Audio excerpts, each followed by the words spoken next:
para ninguém dizer que não teve acesso a isso, e pode reproduzir de montão. As TVs estão ensinando abobrinha para o povo. O senhor tem algum documento para dizer que tem liderança evangélica envolvida com maçonaria? Sim, sim. No dia 18 de outubro de 2001, um ano depois que fui levado para o hospício como doido, o Stefan Saad, eu distribuí 3.500 livros, Maçonaria e Fé Cristã, de John Scott Horrell. E um desses livros caiu na mão do pastor Saad. Ele saiu da maçonaria em 95. Em 2005 eu fiz o primeiro encontro com o pastor Paulo Pimentel. O primeiro encontro com o pastor Paulo Pimentel, de ex-maçom, no apartamento de 2 quartos lá na Tijuca, que os irmãos me conheceram. Isso que é intrepidez e ousadia. Um homem sozinho, pequeno, nós fizemos. E o Saad esteve lá, pastor.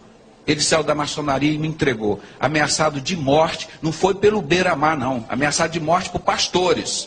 Ele me procurou, eles estão querendo me matar, eu socorri, como já socorri vários pastores. Aí o Stefan Saad sentou no sofá assim, grava que eu vou falar agora, 42 minutos. Ele faz uma oração, está aqui, está distribuído, eu entreguei para os irmãos copiarem. Aí ele cita o nome de todas as lideranças evangélicas na maçonaria. Para mim, eu falei, mas por que você não foi abrir com o Bispo Macedo? Por que você não foi abrir com o Caio Fábio, com o Fanini, com o Fausto Aguiar de Vasconcelos? Por que você não foi abrir com o Silas Malafaia, com o Guilhermino Cunha, com o José Wellington Bezerra, o presidente das Assembleias de Deus? Pedrosa, todos esses homens estão lá na maçonaria comigo. Porque Deus mandou um homem lá na minha casa, entregou, num vídeo que eu gravei em desespero, o cara ameaçado de morte, 42 minutos, ele me deu a lista das lideranças evangélicas envolvidas com o satanismo da maçonaria. O diabo faz isso, ele te dá toda a autoridade, depois puxa o seu tapete. É um poder que não tem na Constituição brasileira, não permite essas entidades funcionarem. E muito menos na Bíblia. Se em João 18, 20, pastor Jesus disse, e respondendo-lhes Jesus disse, eu sempre ensinei nos templos e nas sinagogas, onde reúnem todos os judeus. E tudo falei abertamente. E nada disse em oculto. Como é que o cristão vai viver de ocultismo? Nós, como vemos uma criança lá quietinha num canto, você pode saber lá que ela está fazendo coisa errada.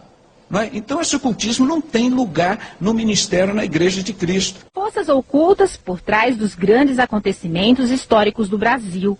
A revelação é deste médico. José Renato Pedrosa acusa a instituição de satanismo e diz que os maçons vêm manipulando a humanidade no decorrer da história. Os homens mais ricos da face da terra são os maçons. Porque Deus mandou um homem lá na minha casa, entregou, num vídeo que eu gravei em desespero, o cara ameaçado de morte, 42 minutos, ele me deu a lista das lideranças evangélicas envolvidas com o satanismo da maçonaria. Pastores maçons.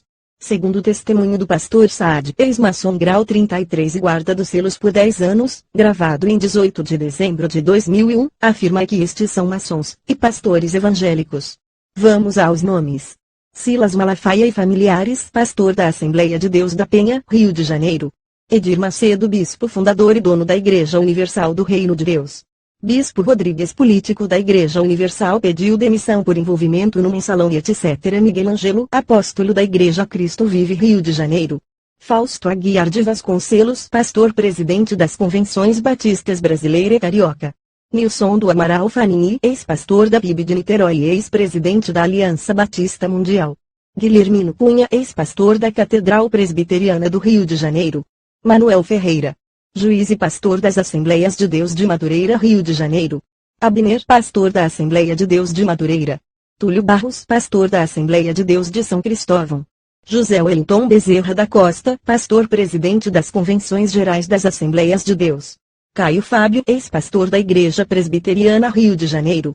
Nemuel Kessler, pastor da Assembleia de Deus, Rio de Janeiro.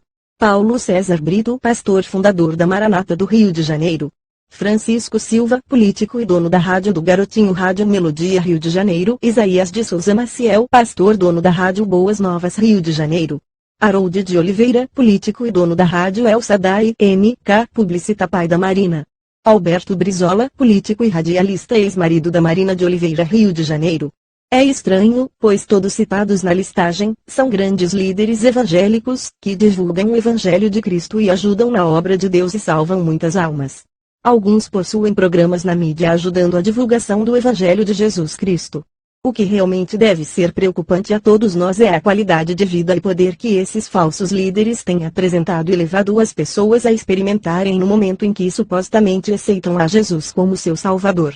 Esses irmãos usurpam uma falsa liderança e se estabelecem líderes do povo Laodiceia. Vejam só comigo o que pode estar acontecendo.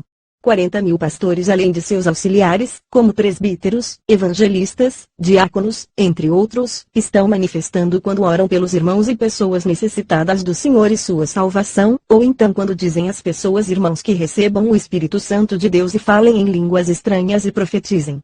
Raciocinem comigo como essas misturas com espíritos malignos entre cristãos estão trazendo milhares e milhares de experiências malignas para os ajuntamentos cristãos, ao invés de estarem recebendo o Espírito Santo estão compartilhando entre si com espíritos enganadores e manifestações que imitam as coisas de Deus, que não é difícil de ver, pois estão produzindo vazios e falta de mudanças no caráter do homem, estão blasfemando contra o Senhor Jesus. Quebraram o governo do Espírito pelo governo do homem. Imagine você ser o dono da casa e não poder entrar em sua própria casa, ficar literalmente fora. Veja o que uma aparente simples aliança pode fazer. Você pode me perguntar, mas a salvação não é individual? E o cuidado do Senhor também não é individual? Digo que tem razão. A salvação nos é apresentada mediante ao Espírito Santo, nos convencendo do pecado, da justiça e do juízo. Mas as multidões estão recebendo mensagens levadas por espíritos malignos que não procedem do Senhor, ou seja, não são levadas a reconhecerem seus pecados, e nem experimentarem o novo nascimento, e com isso não têm suas vidas transformadas pelo Senhor, mas viram crentes nominais, ímpios religiosos que não se converteram e nem receberam Jesus como Senhor de suas vidas, apenas propostas de receberem mudanças, cura interior e benefícios financeiros.